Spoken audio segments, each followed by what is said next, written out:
बिस्मिल्लाहिर्रहमानिर्रहीम। अस्सलाम वालेकुम। अपोजिशन के कप्तान मौलाना फजलुर रहमान साहब जो हैं वो रूठ गए हैं अपोजिशन से और एक मरतबा फिर उनके साथ हाथ हो गया है, एक मरतबा फिर उनके साथ धोखा हो गया है। लेकिन मौलाना फजलुर रहमान साहब हैं कि वो हर बार अपोजिशन से और दो बड़ी जमातों से धोखा खा जाते हैं और फिर जब वो उनको मनाते हैं तो मौलाना साहब मान भी जाते हैं और इस उम्मीद के साथ मौलाना साहब मान जाते हैं कि शायद इस मरतबा पीपल्स पार्टी और नून लीग संजीदा हैं इमरान खान हुकूमत के ख़िलाफ़, और इसलिए फिर मौलाना साहब उनके झांसे में आ जाते हैं। लेकिन वो मौलाना साहब रूठने और मानने से के अपना जो अमल है उसको बरकरार रखे हुए हैं। तो अपोजिशन की दो बड़ी जमातें उनको धोखा देने के अपने तर्ज़ अमल पर कायम हैं। मौलाना फजलुर रहमान साहब के साथ धोखों की दास्तान बड़ी तवील है और अब तो उनको इतने धोखे मिल चुके हैं कि अब तो याद भी नहीं है, बड़ा कोई रिसर्च करनी पड़ेगी ये देखने के लिए कि उनको कितनी बार धोखा मिल चुका है। हालांकि एक मोमिन जो है वो दो कहते हैं कि एक मोमिन जो है वो दो मरतबा किसी एक सुराख से नहीं डसा जाता, लेकिन मौलाना साहब हैं कि वो बार बार डसे जा रहे हैं अपोजिशन से, अपोजिशन की दो बड़ी जमातों से। लेकिन मौलाना साहब अभी भी कोई वाज़े तौर पर ये बात नहीं करते कि जी कैटेगोरिकल नहीं करते कि अब मैं किसी तौर पर भी नून लीग और पीपल्स पार्टी पर भरोसा नहीं करूँगा। मौलाना साहब आपको याद होगा कि जैसे इलेक्शन हुए तो सबसे पहले उन्होंने ये कहा था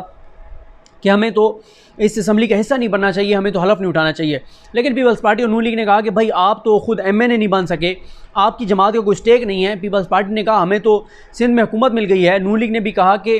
अगर पंजाब में कल को हालात सियासी तौर पे ख़राब होते हैं तो हम पंजाब में हुकूमत बनाने की पोजीशन में होंगे, तो हम क्यों ना हलफ उठाएं, और उन्होंने मुस्तरद कर दी मौलाना साहब का मामला। फिर मौलाना साहब ने कहा कि चलें आप लोग हलफ तो उठा रहे हैं तो अब ये ऐसे करें कि सदर के तौर पर मुझे जो है वो आप ले आएँ। और फिर इस पर एतजाज़ अहसन साहब जो हैं वो इंकशाफ कर चुके हैं। एतजाज़ अहसन ये कहते हैं कि जब एतजाज़ अहसन साहब को पीपल्स पार्टी की जानिब से जो है वो नामज़द किया गया सदारती उम्मीदवार के तौर पर, तो मौलाना साहब ने पीपल्स पार्टी को आगे कहा कि आप ऐसे करें, नून लीग के साथ मिलकर चलें। अगर आप अलग अलग होंगे तो कोई फ़ायदा नहीं है, तो अगर हम मुत्तहिद होकर चलेंगे पीपल्स पार्टी, नून लीग और हम JUIF, तो फिर शायद हम अपना सदर बनवा लें। उन्होंने कहा अच्छा आप ऐसे करें मौलाना साहब, आप को नवाज शरीफ पे भी एतमाद है, हमें भी आप पर एतमाद है, आप हमारी तरफ से नुमाइंदे बन के जाएँ नवाज शरीफ साहब के पास और नवाज शरीफ साहब को जाकर कहें कि वो एतजाज़ अहसन साहब के ऊपर नाम के ऊपर जो है वो इत्तफाक कर लें। मौलाना साहब उनके पास गए, नवाज शरीफ साहब के पास, और ये कहना है एतजाज़ अहसन साहब का, ये मैं नहीं कह रहा। नवाज शरीफ साहब के पास मौलाना साहब ने जाकर कहा कि देखिए मियाँ साहब, आपको भी मुझ पे एतमाद है, उनको भी मुझ पे एतमाद है, क्योंकि दोनों घरों पे मुझ पे एतमाद है, तो क्यों ना आप दोनों मुझे ही उम्मीदवार नामज़द कर दें तो मसला ही हल हो जाएगा। उन्होंने कहा जी बिल्कुल ठीक है। नून लीग मान गई। नून लीग ने कहा कि जी हमारी तरफ से मौलाना फजलुर रहमान जो है वो सदारती उम्मीदवार हैं। पीपल्स पार्टी ने कहा कि भाई हमने तो मौलाना साहब को नुमाइंदा बनाकर भेजा था अपनी तरफ से, लेकिन मौलाना साहब ने वहाँ जाके अपने नाम को नामज़द करवा लिया, तो खैर पीपल्स पार्टी नहीं मानी थी और मौलाना साहब सदर नहीं बन सके थे। या फिर आपको पता है डिप्टी स्पीकर के ऊपर उनके साहबजादे जो हैं वो इलेक्शन लड़े, वो भी हार गए। फिर तब से मौलाना फजलुर रहमान साहब ने कोशिश की कि हर तीसरे चौथे महीने वो कोशिश करते हैं कि APC हो, अपोजिशन मुत्तहिद हो, अपोजिशन सड़कों पर आए और अपोजिशन जो है वो इस हुकूमत को घर भेज दे। लेकिन अपोजिशन है कि उनके इस बात पे आते ही नहीं हैं और हर बार मौलाना साहब माहौल बनाते हैं और जो पीपल्स पार्टी और नून लीग हैं वो उनके उस बनाए हुए माहौल में से अपना कोई फ़ायदा उठाकर और वो निकल जाते हैं। जैसे आपको पता है कि जब मौलाना साहब ने आज़ादी मार्च शुरू किया, कराची से शुरू किया, लाहौर है, लाहौर जब वो पहुँचे तो वो नून लीग जिन्होंने उनका इस्तकबाल करना था, वो नून लीग जिन्होंने वहाँ पे जो है वो ज़ोराना देना था, जिन्होंने वहाँ नाश्ता कराना था, जिन्होंने मौलाना साहब को उनके कारकुनान की रिहाइश का इंतज़ाम करना था, जब मौलाना साहब लाहौर पहुँचे तो सब के नंबर जो हैं वो बंद थे और कोई मौलाना साहब का जो बिल्कुल रब्ता नहीं हो सका। बल्कि मौलाना साहब ने उन दिनों में कहा था कि मैं मियाँ नवाज शरीफ को जाकर मिलना चाहता हूँ अस्पताल में, और मियाँ नवाज शरीफ ने भी मिलने से इनकार कर दिया था। फिर मौलाना साहब यहाँ पर आए, उनके कंटेनर पे बिलावल साहब, और बिलावल साहब जो ख़ुद को लिबरल कहते हैं, जो मजहबी कहते हैं कि मुतशद्दिद जो रवैये हैं, मजहबी तंजीमों के ख़िलाफ़ हैं, तो लेकिन वो बिलावल साहब मौलाना के कंटेनर पर जाकर तकरीरें करने लग गए। शहबाज शरीफ साहब ने भी कहा कि ये माशाल्लाह बड़े लोग इकट्ठे हैं, वो भी वहाँ जाकर तकरीरें करने लग गए। लेकिन मौलाना साहब जो हैं उनको उनके कंटेनर को इस्तेमाल करते हुए इदारों पर दबाव बढ़ाते हुए दोनों ने अपना हिस्सा वसूल कर लिया। नून लीग और नवाज शरीफ साहब को की रिलीफ का हिस्सा मिल गया, यानी नवाज शरीफ को लंदन फ़रार करा दिया गया और पीपल्स पार्टी को ये रिलीफ दिया गया कि जरदारी साहब के जो केसेस हैं वो स्लो करा दिए गए, और साथ ही जरदारी साहब की ज़मानत भी आपको पता है फिर हो गई, और जरदारी साहब जो हैं उसके बाद उनके बाकी भी वो जो स्पीड थी एक जो होनी चाहिए थी उनके एहतसाब की वो नहीं हुई। तो मौलाना साहब ने उसके बाद बड़े सख्त बयानात दिए थे और कहा था कि मेरे साथ बड़ा धोखा किया गया है और इन दोनों जमातों ने मेरे बलबूते पर रिलीफ लिया है और फिर मौलाना साहब ज़ाहिर नाराज़ हो गए। आपको पता है एक और मौके पर जब चेयरमैन सेनेट को हटाने के लिए बड़ी तेज़ियाँ थी, उस वक्त भी आपके सामने अपोजिशन के अपने अरकान जो हैं अपने सेनेटर्स ने किस तरह से धोखा दिया, लेकिन वहाँ पे भी ये चेयरमैन सेनेट जो है वो बरकरार रहे और इन्होंने कहा कि हमारे सेनेटर्स हमारी पीठ में झुरा घोंपा है और हम इनको पार्टी से निकालेंगे, और उनको नहीं निकाला गया। फिर दो बजट तहरीक इंसाफ की हुकूमत लाई है, पिछले बजट पे भी इस बजट पे भी दोनों मौक़ों पर पूरी कोशिश की गई कि बजट पास ना हो, और यही तासुर था कि बजट जब पास नहीं होगा तो हुकूमत जो है वो घर चली जाएगी। तो करते कराते जैसे मैंने कहा कि इतने धोखे हुए मौलाना साहब के साथ। उसके बाद अभी क्या हुआ, अभी जब ये हुआ क्या कहते हैं, ये जो अभी कानून साजी थी FATF की, इसमें मौलाना साहब को एतमाद में नहीं लिया गया और दोनों पार्टियों ने जाके और उन्होंने जो कानून साजी थी उसके हक़ में वोट डाल दिया और इस पे मौलाना साहब बड़े बरहम हैं। और मौलाना अताउर रहमान जो मौलाना फजलुर रहमान साहब के भाई हैं, उन्होंने सेनेट में तकरीर की और उन्होंने कहा कि अब हम अफसोस के साथ ये कहते हैं कि हम पीपल्स पार्टी और नून लीग के साथ नहीं चल सकते। और दूसरी तरफ जो ये हैं मौलाना असद साहब जो मौलाना फजलुर रहमान साहब के बेटे हैं, उन्होंने भी कौमी असम्बली में तकरीर की, दोनों ने तकरीरें की। लेकिन आप ये देखेंगे कि इसके बावजूद मौलाना फजलुर रहमान साहब फिर मान जाएंगे, फिर राज़ी हो जाएंगे, फिर इनके झांसे में आ जाएंगे। मौलाना साहब अब सादा हैं या कोई और मामला है, वो एंड पे जाके मैं आपको एक छिछोरी मिसाल है उससे भी ज़रा बताऊँगा कि मेरे जहन में क्या है। तो अब आगे APC होनी थी, राबर कमेटी का मामला। राबर कमेटी का हमने पहले भी वो बड़ा उसका जिक्र सुना था जब मौलाना फजलुर रहमान साहब ने अपने कारकुनान को ये कहा था कि अब APC फ़ैसला करेगी हमारे यहाँ से उठने का। फिर APC कहता हूँ, राबर कमेटी। फिर राबर कमेटी ने कोई बात नहीं की और मौलाना साहब ने खुद अपने कारकुनान को घर भेज दिया था नवंबर में।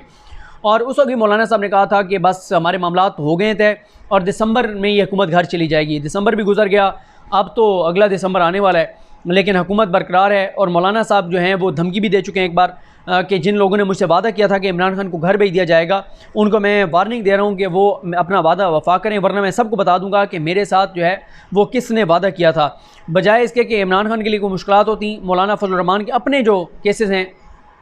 उसके ऊपर नैब तहकीकात शुरू कर रहा है और मौलाना साहब, उनके भाई, उनके जो बेटियाँ बेटे हैं, उनके असासे जायदादें, और उसमें देखा जाएगा कि आमदन से ज़्यादा असासों का मामला है या नहीं है। बल्कि इस सारी सूरत हाल में तो मौलाना फजलुर रहमान साहब की जमात ने बिलावल भुट्टो ज़रदारी पर, जो मौलाना साहब के भतीजे हैं, बड़ा प्यार मोहब्बत है मौलाना साहब को उनके साथ, मौलाना फजलुर रहमान साहब की जमात ने बिलावल भुट्टो ज़रदारी पर इल्ज़ाम लगाया है कि बिलावल भुट्टो ज़रदारी इमरान खान के सहूलतकार हैं। बिलावल भुट्टो की जमात पीपल्स पार्टी ने सहूलतकारी दी है, इमरान खान हुकूमत को रास्ता दिया है कि वो ये कानून साजी मंजूर करा सकें। और शहबाज शरीफ साहब पे भी उन्होंने इल्ज़ामात लगाए हैं, लेकिन शहबाज शरीफ के ऊपर तो ज़ाहिर है शहबाज शरीफ साहब को सबको पता है, जैसे शेख रशीद साहब अक्सर कहते हैं कि शहबाज शरीफ मेरी पार्टी के बंदे हैं और शहबाज शरीफ जो हैं वो हम दोनों एक ही पार्टी के हैं, यानी हम इस्टेब्लिशमेंट की साइड के हैं। और मौलाना साहब, अब मुझे ये बात समझ नहीं आती कि एक आम पाकिस्तानी को भी पता है कि पीपल्स पार्टी हो या नून लीग हो, वो मफादात की सियासत कर रहे हैं, कोई नज़रिया नहीं है। नून लीग जो है वो नवाज शरीफ के केसेस और अपने करप्शन केसेस के ऊपर कोई मफाद चाहती है, पीपल्स पार्टी जरदारी साहब और बाकी केसेस के ऊपर, बाकी किसी अवामी इशू पे आज तक अपोजिशन ने हुकूमत को किसी मौके के ऊपर भी टफ़ टाइम नहीं दिया। जहाँ तक कि कश्मीर के ऊपर जो जॉइंट सेशन था उसमें भी मोदी की बजाय इमरान खान की मजम्मत होती रही, कश्मीर के शोधा की बजाय अपने जो गिरफ्तार रहनुमा हैं उनकी तस्वीरें लाई गई। तो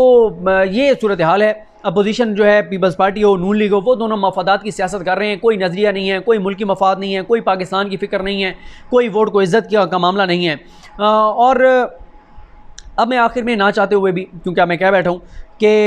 ये मैं जैसे मैंने कहा कि मुझे समझ नहीं आती कि मौलाना साहब जैसा जिन मौलाना साहब के बारे में कहा जाता था कि वो पता नहीं कौन सी गीली मिट्टी के ऊपर पाँव नहीं रखते या कमज़ोर विकेट पे खड़े नहीं होते या वो मतलब बड़े मंझे हुए हैं, सियासतदान हैं,